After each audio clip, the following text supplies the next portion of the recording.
So students ध्यान रखना, कण की गति बढ़ाने पर उसके आवेश में कोई परिवर्तन नहीं होता है, परंतु उसका विशिष्ट आवेश घट जाता है। एक आपके सामने रिलेशन है Q अपॉन M, विशिष्ट आवेश को कहते हैं इसको। अब जो अगला प्रॉपर्टी अपन आवेश से रिलेटेड डिस्कस करने वाले हैं वो है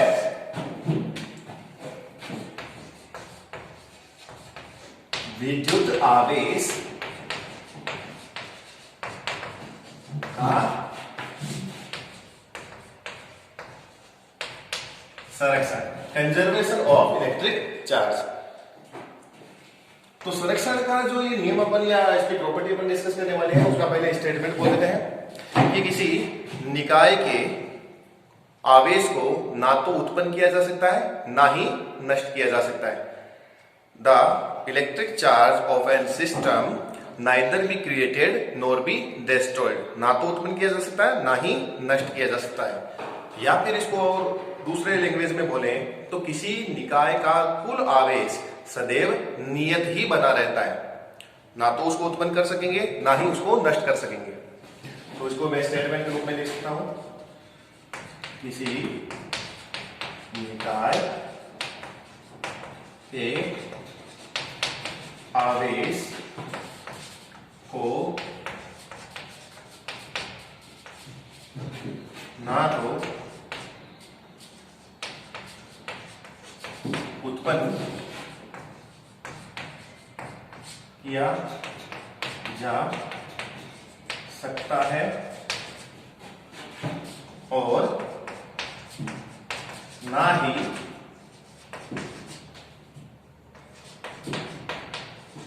नष्ट किया जा सकता है। अर्थात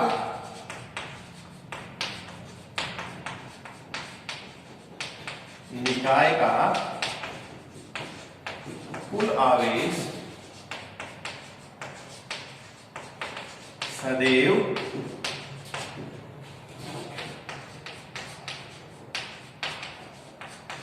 नियत ही बना रहता है। कंजर्वेशन ऑफ इलेक्ट्रिक चार्ज या विद्युत आवेश के संरक्षण में ये बोलेंगे ना तो निकाय का कुल आवेश उत्पन्न होता है ना ही नष्ट होता है। निकाय का कुल आवेश सदैव क्या रहता है, नियत ही बना रहता है, इसीलिए ये अपन बोलेंगे विद्युत आवेश का संरक्षण हो रहा है। समझेंगे उसको एक एग्जांपल से। आप इसको देख लीजिए, स्क्रीनशॉट लेना है तो इसको स्क्रीनशॉट ले लीजिए।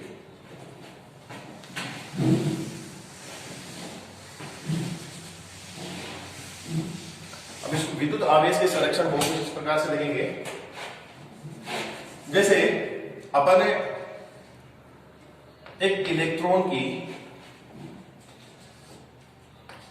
ऊपर आवेश होता है ऋण आवेश, और इलेक्ट्रॉन के जो विपरीत प्रकृति का कण है, इलेक्ट्रॉन के जो एंटी कण है, एंटी पार्टिकल है, उसको बोलते हैं पॉजिट्रॉन। पॉजिट्रॉन और ये है इलेक्ट्रॉन। जब इलेक्ट्रॉन और पॉजिट्रॉन कणों की टक्कर करवाते हैं तो उनके रिजल्ट में निकलता है गामा रेडिएशन। रिजल्ट में क्या निकलता है, गामा रेडिएशन। इसको हिंदी में बोलेंगे गामा विकिरण। गामा विकिरण ये उदासीन प्रकृति का होता है। किस प्रकृति का होता है, उदासीन। इस विकिरण के ऊपर ना तो किसी भी प्रकार का आवेश है, ना धनावेश है ना ऋणावेश है। अब यहां पर आवेश संरक्षण का कंजर्वेशन ऑफ इलेक्ट्रिक चार्ज किस प्रकार अप्लाई हुआ वो देखेंगे जरा। आवेश संरक्षण इसमें लगाने के लिए अपन एक यहां पर कॉन्सेप्ट लगा मिलेंगे। यहां जो अभिक्रिया हो रही थी या टक्कर हो रही थी, टक्कर के दौरान जितना इस पूरे के पूरे सिस्टम के अंदर दोनों चीजें अपन काउंट कर रहे हैं, इलेक्ट्रॉन भी और पॉजिट्रॉन भी। सिस्टम का टोटल चार्ज इस इधर की ओर जितना होना चाहिए उतना ही अभिक्रिया होने के बाद में या टक्कर होने के बाद में होना चाहिए। तो टक्कर होने के बाद में उदासीन गामा विकिरण अपने को मिल रहा है, तो क्यू नेट अपने को कितना मिल रहा है, यहाँ पर उदासीन है तो 0 मिल रहा है। टक्कर करते समय जो अपने पास में सिस्टम है या फिर इलेक्ट्रॉन और पॉजिट्रॉन दोनों को एक साथ देख रहे हैं, तो इलेक्ट्रॉन के ऊपर आवेश कितना होता है, -1.6 इंटू 10 की पावर -19, और प्लस में पॉजिट्रॉन के ऊपर कितना होता है 1.6, उतना ही होता है जितना इलेक्ट्रॉन के एंटी पार्टिकल है, 1.6 इंटू 10 की पावर -19 कूलम। यहाँ भी तो दोनों प्लस और माइनस एक दूसरे को बैलेंस करके अल्टीमेटली Q नेट टक्कर होने से पहले कुल आवेश कितना था, वो भी 0 था, और टक्कर होने के बाद में भी कितना है, 0। तो ना तो आवेश बढ़ा ना आवेश घटा, ना आवेश उत्पन्न हुआ ना नष्ट हुआ। कहने का मतलब यहाँ पर कौन सा नियम लागू हुआ, आवेश संरक्षण का नियम यहाँ पर लागू हुआ। एक एग्जाम्पल है। दूसरा एग्जाम्पल अगर आप देखो तो कुछ इस प्रकार से है, 92 यूरेनियम 238। देखिएगा यूरेनियम आवर्त सारणी में 92 नंबर पे आता है, परमाणु क्रमांक इसका 92 है, 92 परमाणु क्रमांक या 92 परमाणु क्रमांक होने का मतलब यह है कि इसमें प्रोटॉनों की संख्या 92 है। तो जब ये नाभिकीय अभिक्रिया है, जब ये यूरेनियम अभिक्रिया से पहले अपन ने लिया था तो उसमें टोटल 92 प्रोटॉन मिलकर आवेश को उत्पन्न कर रहे थे, या 92 प्रोटॉन मिलकर इसका कुल आवेश बना रहे थे। अब इससे जो रिजल्ट में दो चीजें निकलेगी, वो निकलेगी 90 थोरियम 234 प्लस 2He4। ये 2He4 को अपन बोलेंगे अल्फा कण, ये अल्फा कण है। अब देखिएगा 92 प्रोटॉन मिलकर इधर अभिक्रिया संपादित होने से पहले कुल आवेश को उत्पन्न कर रहे थे, और उतना ही आवेश अभिक्रिया होने के बाद रहा, क्योंकि 90 जो प्रोटॉन है वो थोरियम के पास में आ गए और 2 प्रोटॉन अल्फा कण के पास में आ गए। अल्टीमेटली 90 प्लस 2 वो टोटल वापस 92 ही हो रहा है। तो यहां पर भी क्या हुआ, विद्युत आवेश का संरक्षण हुआ, आवेश ना तो उत्पन्न हुआ ना नष्ट हुआ, इधर का आवेश 90 प्लस 2 के रूप में इधर काम में आ गया। ठीक है बच्चों, और भी बहुत सारे एग्जाम्पल इसके हो सकते हैं। इसके एग्जाम्पल आप सिंपल से सिंपल जो केमिकल रिएक्शन देखते हो उसमें भी आवेश संरक्षण का नियम लगता है। जैसे कार्बन प्लस ऑक्सीजन मिलकर CO2 बनाते हैं, तो CO2 में जितने चार्ज पार्टिकल है उतने ही charge particle carbon plus oxygen जो अभिक्रिया से होने से पहले थे उनमें थे। तो इसका मतलब कार्बन प्लस ऑक्सीजन मिलकर जितना आवेश बढ़ा रहे हैं वही आवेश कहां पर है, CO2 में।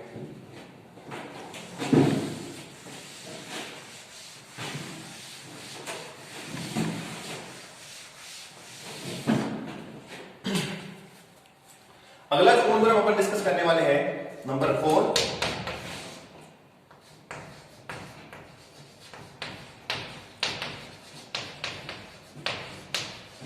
विद्युत आवेश का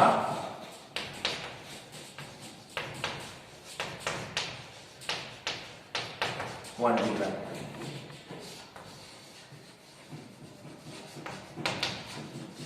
quantization of electric charge. Quantization of electric charge का स्टेटमेंट हम देखेंगे, इसको थोड़ा सा डिटेल में समझेंगे क्योंकि इसके ऊपर सवाल आते हैं, क्वेश्चन आते हैं इसके ऊपर। तो उसके स्टेटमेंट को अपन देखेंगे। किसी वस्तु पर उपस्थित कुल आवेश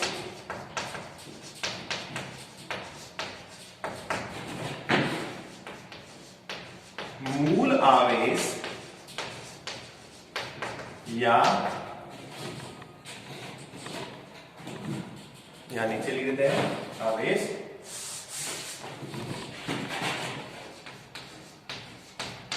मूल आवेश या क्वांटा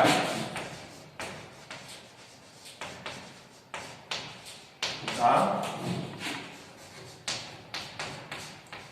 पूर्ण गुणज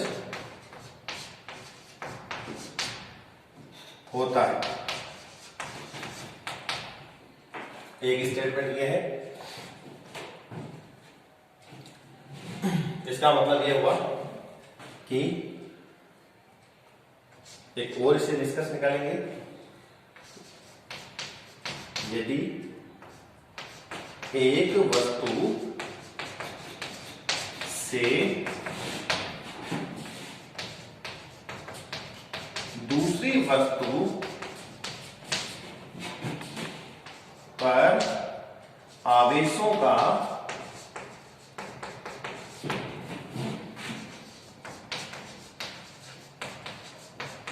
स्थानांतरण हो रहा है, तब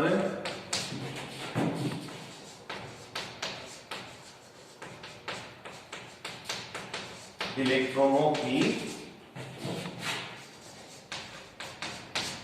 पूर्ण संख्या, तब इलेक्ट्रॉन या इलेक्ट्रॉनों की पूर्ण संख्या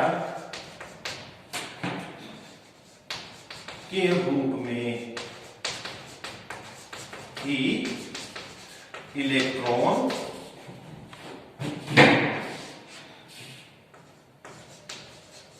स्थानांतरित होंगे। ये दो स्टेटमेंट है, जिसमें ये पहला स्टेटमेंट अपने को ये बताता है यदि किसी वस्तु के ऊपर कुल आवेश, किसी वस्तु पर कुल आवेश किस प्रकार उपस्थित होगा, मूल आवेश या क्वांटा के पूर्ण गुणज के रूप में होता है। अब देखिए इस चीज को क्या चीज है, यदि एक वस्तु से दूसरी वस्तु पर आवेशों का स्थानांतरण हो रहा है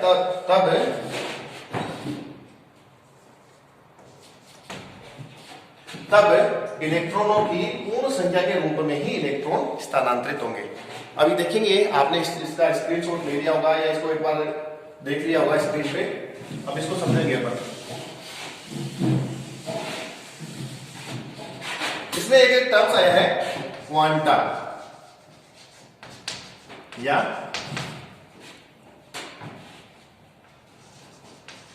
क्वांटम भी इसको बोलते हैं। किसे कहते हैं? क्वांटा या क्वांटम बोलते हैं प्रकृति के मूलभूत आवेश को। प्रकृति का मूलभूत आवेश किसके ऊपर होता है? इलेक्ट्रॉन पर जो आवेश होता है उसको बोलते हैं क्वांटा या क्वांटम या फिर प्रकृति का मूल आवेश। प्रोटॉन पर जितना आवेश होता है वो भी क्वांटा के बराबर होता है, पॉजिट्रॉन पे जितना आवेश होता है वो भी क्वांटा के बराबर होता है। तो क्वांटा आखिर है क्या चीज? किसी आवेश को लिख देते हैं, किसी आवेश की वह न्यूनतम मात्रा जिसको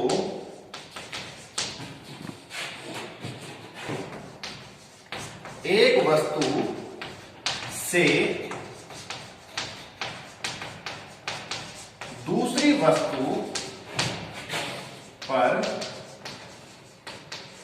स्थानांतरित किया जा सकता है,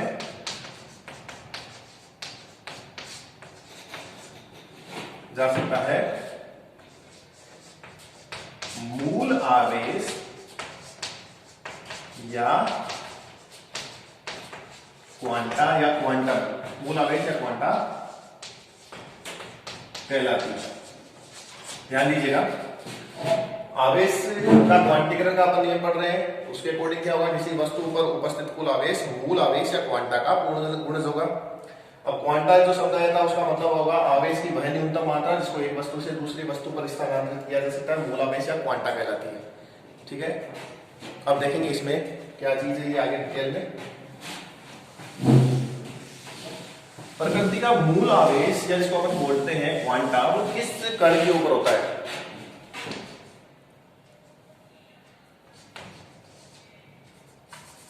मूल आवेश या क्वांटा, इसको अपन रिप्रेजेंट करते हैं, व्यक्त करते हैं ई से। इलेक्ट्रॉन पर उपस्थित आवेश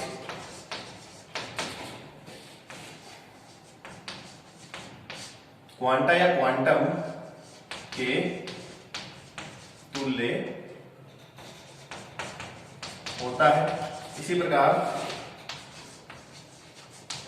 प्रोटॉन पर उपस्थित आवेश क्वांटा या क्वांटम के तुल्य होता है।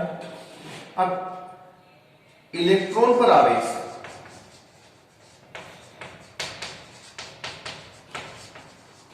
वो होता है माइनस ई, अर्थात क्वांटा का जितना मान होता है उसके ऋणात्मक के बराबर। प्रोटॉन पर आवेश वो होता है प्लस ई, और ई का खुद का मतलब आपको पता होना चाहिए 1.6 इंटू 10⁻⁻⁻19 कूलम। प्रकृति का मूल आवेश या क्वांटा का मतलब है ई, और वो होता है 1.6 इंटू 10⁻⁻19 कूलम। तो आपको ये दिख रहा होगा।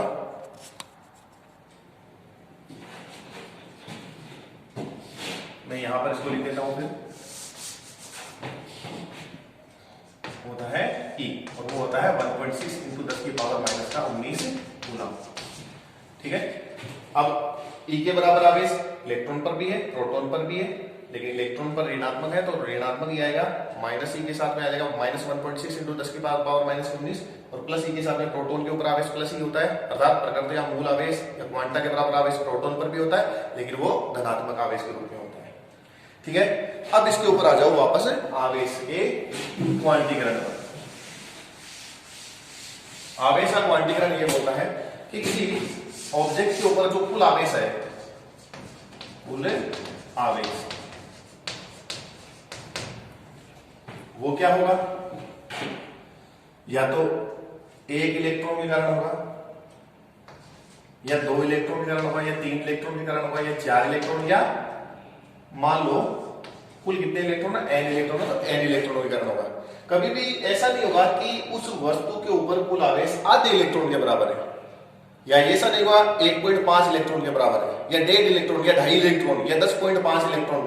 तो दशमलव के रूप में इलेक्ट्रॉनों की संख्या नहीं आएगी। आवेश है वस्तु के ऊपर, तो या तो वो 1 इलेक्ट्रॉन के कारण, या 2 इलेक्ट्रॉन के कारण, या 3 इलेक्ट्रॉन के कारण, या 4 इलेक्ट्रॉन। ये संख्या पूर्ण संख्या के रूप में ही होनी चाहिए इलेक्ट्रॉनों की संख्या।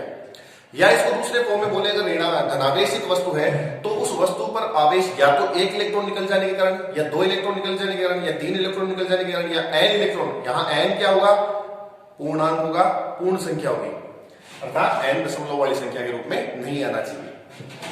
तो वस्तु का कुल आवेश जो कैपिटल Q है, धनावेश है तो प्लस n, ऋणावेश है तो माइनस n। यहां n क्या है, 0 1 2 3 4 ऐसे करके। E क्या है, क्वांटम या क्वांटम, और E का खुद का मतलब होगा 1.6 इंटू 10⁻⁻19 कूलम। ध्यान रखना इस चीज का। हाँ, अगर कोई वस्तु दूसरी वस्तु को इलेक्ट्रॉन ट्रांसफर कर रही है, दूसरा इसका जो मैंने लाइन की थी शुरुआत में जब अपन पढ़ रहे थे क्वांटीकरण का, तो एक वस्तु से दूसरी वस्तु पर इलेक्ट्रॉन ट्रांसफर हो रहे हैं तो भी इसी रूप में होगी, या तो 1 इलेक्ट्रॉन, या 2 इलेक्ट्रॉन, या 3 इलेक्ट्रॉन, या 5 इलेक्ट्रॉन, या 10 इलेक्ट्रॉन। कभी भी इस प्रकार से इलेक्ट्रॉनों का ट्रांसफर नहीं होगा। 1.5 इलेक्ट्रॉन, 10.5 इलेक्ट्रॉन जा रहे हैं, 2.5 इलेक्ट्रॉन जा रहे हैं, 3.5 जा रहे हैं, 1000.5 इलेक्ट्रॉन जा रहे हैं, तो दशमलव के रूप में, टुकड़ों के रूप में इलेक्ट्रॉन इस प्रकार से नहीं जाएंगे। जाएंगे तो 1 जाएगा, 2 जाएगा, 3 जाएगा, 4 जाएगा। तो इसका मतलब ये हुआ इलेक्ट्रॉनों की पूर्ण संख्या ही एक वस्तु से दूसरी वस्तु पर स्थानांतरित की जा सकती है। ये जो दूसरी लाइन है वो भी इसका ही रूप है आवेशों के क्वांटीकरण का। समझ गए बच्चों, किसी वस्तु पर कुल आवेश कितना होगा, Q बराबर प्लस माइनस n। ये इंपॉर्टेंट एक फॉर्मूला है,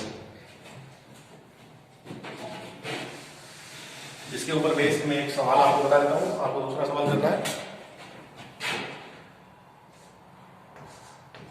एक कूलम आवेश में कुल कितने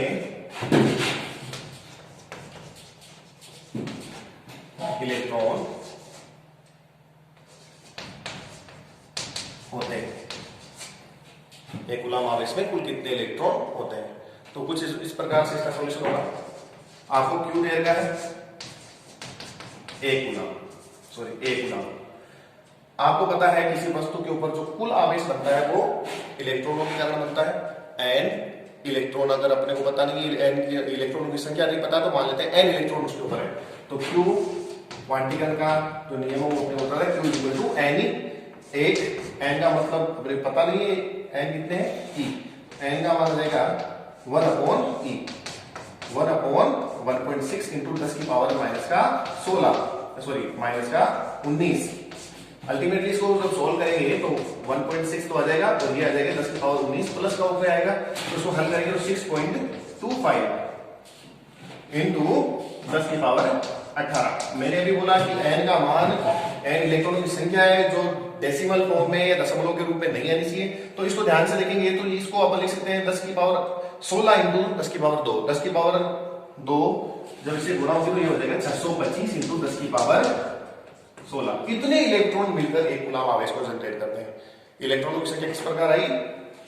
इंटीजर के रूप में आई, पूर्ण संख्या के रूप में आई है। ठीक है बच्चों।